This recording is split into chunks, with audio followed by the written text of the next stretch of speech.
Hi everyone, Ryan here with Fight Game Analysis, and today we are going to be talking about Jermall Charlo versus Sergiy Derevyanchenko. If you've been enjoying the content, please go ahead and click on the like button and also subscribe to the channel.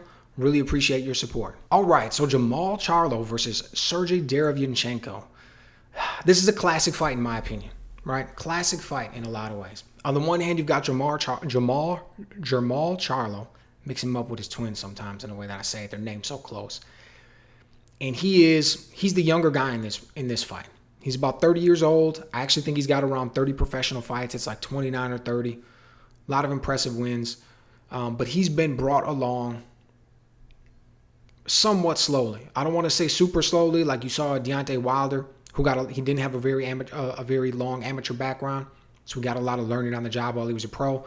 Wasn't slow like that, or like a Canelo or something along those lines. But he also wasn't on the fast track to a world title like Floyd Mayweather, who fought for his first world title, I think, at like 18 fights in, okay, or young Tyson or something like that. He wasn't on quite that kind of a track either. And this fight that he's going into here with Derevyanchenko is his biggest step-up fight by far. It's going to be his most dangerous opponent. So you got him on the one hand, very impressive, and he's coming up here, and now he's facing his biggest opponent, who isn't quite the very top echelon of the division, but it is the next step up right before you get there. And then on the other hand, you've got Derevyanchenko. A little bit older. I think he's like 34, right? He's already fought the top of the division, other than Canelo, but he fought Danny Jacobs and he fought Triple G. Came up short in both fights. Okay? So who's next on the horizon for him, right? A guy like Charlo, who wants to come up and join those ranks. So it's a really interesting for both guys on the trajectory that their careers are at, where they're going, and where exactly they're meeting up and why they're meeting up here and why it makes sense for both guys. Okay, so first let's take a look at the challenger. Oh, yeah, the challenger, because the WBC, Charlo does have the WBC belt, so Derevyanchenko. Very storied amateur background, right? He's got like 390 wins and 20 losses or something coming out of Ukraine. Bunch of wins on the international circuit over the years. Very long amateur background, obviously, to rack up over 400 fights. Fought in the Olympics as well. Hasn't been a pro doesn't have nearly as much experience in the professional ranks, like 18 fights, I think. I think he's 16-2 at this point. But you don't really need to be racking up all those fights in the pros when you've got an amateur record like he does. You're kind of ready to jump in there right away. And his style is like you've come to, it's kind of in a lot of ways, it's what you've been accustomed to seeing from like these Eastern European fighters who've been in their amateur system for a long time, right? Keeps his hands up, keeps his elbows tight, high guard, very technical. Nicknames the technician for a reason. Loves to work behind the jab, right hand, throws a left hook to the body and up top well. Just does a lot of things very good. He's also athletic. He's got quick hands. He moves well.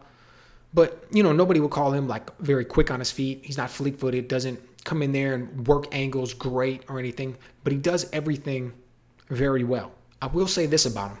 He does his best work when he's moving forward. When he's able to come forward, when he's able to apply pressure and he's able to dictate things, that's when he's at his most comfortable. That's when he's able to do work. But when he gets into that middle range, he doesn't move his head a lot, doesn't move his feet a lot, and kind of ends up just standing in front of his opponent. On the other hand, you've got the champion, Jermall Charlo, right? He's the taller guy. He's the longer guy. He's much more athletic. And you can tell in the way that he fights. Now, his fight isn't built on work rate. He's much more methodical in how he attempts to break down an opponent. He watches a lot, looks a lot. In my opinion, that can actually be one of his negatives, is that he can get outworked at times. But his punching is so crisp, so smooth, so sharp, that when he decides to let his hands go, whether it's a quick uppercut as a counter, he takes a little half step back and lands a quick uppercut on a guy, whether he's moving forward behind a 1-2 or just a lead right. And he's got really good timing too. I've seen guys, he'll wait for their first move, for their first defensive move. He'll take a step in kind of almost as a feint. A guy will attempt to duck, and then he'll let that right hand go. So he's really good at what he does as well. All right, so the big question is, What's it going to look like when these two step in the ring against each other? In an interview coming up to this fight, Derevyanchenko said that he knows that he needs to start a little bit faster. Got dropped early against Jacobs and Triple G. So I don't know if it's kind of like a lack or a lapse in his confidence or something along those lines.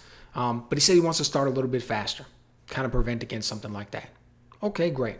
So my guess is he's going to come out and he's going to do what he wants to do, what he does well. He's going to move forward, apply pressure, work behind the jab and the right hand, probably try to keep up a little bit of a good work rate, work behind that high guard, and just kind of move forward, rack up points, try to win the rounds that way, right? He's not really a power puncher.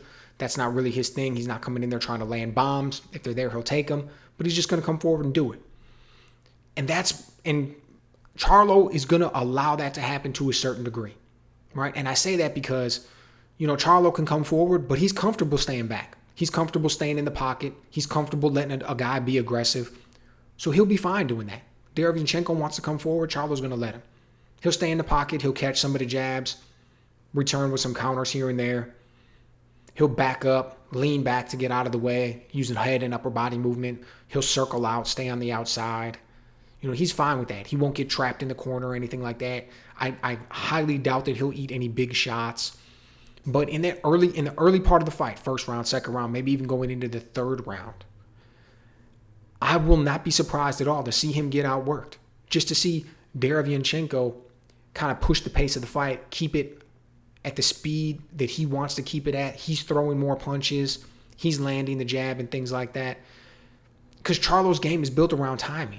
So even though he's got really fast hands, great balance, he's athletic, he's got really good power, knows how to get guys out of there, knows how to finish and all that. All of that is built around his timing. That's how he lands his shots. That's how he gets them off. And Derevyanchenko's good. Like I said, his nickname is the technician for a reason. He knows how to fight. So it's going to take Charlo a little bit of time to figure out his timing and his rhythm. And then once he does, he's going to start getting his shots off. He's taller and he's longer. So he'll be able to start getting the jab off, number one. He could do that early, but I don't think he's going to press it. But he'll start to get the jab off. And then one of the things that he's going to do that's going to make a big difference is he's going to start to catch Derevyanchenko in between his shots. So when Derevyanchenko starts to move forward, starts to work behind the jab or the right hand and starts to press, that's when you're going to see Charlo come up with the quick check left hook.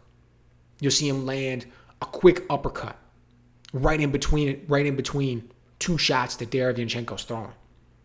And it's not going to take much of that. It's only going to take a few of those shots for the complexion of the fight to change. Because he's got power. When Charlo hits people, they feel it. So at that point, Derevyanchenko is going to be made aware that he doesn't have the faster hands in the fight. He's just got caught with some shots, probably something he didn't see coming. It's going to change how things are going. Then Charlo is going to be able to work forward a little bit. He's going to be able to apply a little bit more pressure, stay on the front foot when he wants to. He'll be able to dictate things at his pace a little bit more. And I think towards, middle rounds to the second half of the fight, you'll start to see his defense pick up and be even a little bit more tight. Derevyanchenko will slow down a little bit. And Charlo will be able to not cruise to a victory. He's going to definitely have to stay on his P's and Q's the whole fight. I mean, Derevyanchenko is a dangerous fighter, highly skilled. But honestly, in the scheme of things, I look at this is Charlo's fight to move up. This is it. I'm taking him in this fight. I think he's going to come out with a decision victory. And if he wants to move up into the upper echelon at the weight class, it's what he needs to do, right? Because you've got Danny Jacobs and Triple G right now. I mean, yeah, Canelo's there as well, although we've seen Canelo at 168 and the like. But let's call them, that's it. That's the creme de la creme. That's the top of the division, those guys. Okay, well, Derevyanchenko lost to Triple G and Danny Jacobs. So if you want to be up there and you want to move up into those ranks, you want to unify the belts, you want to be the undisputed champion, you want to be the absolute man at your division, okay, well, first you got to beat the gatekeeper.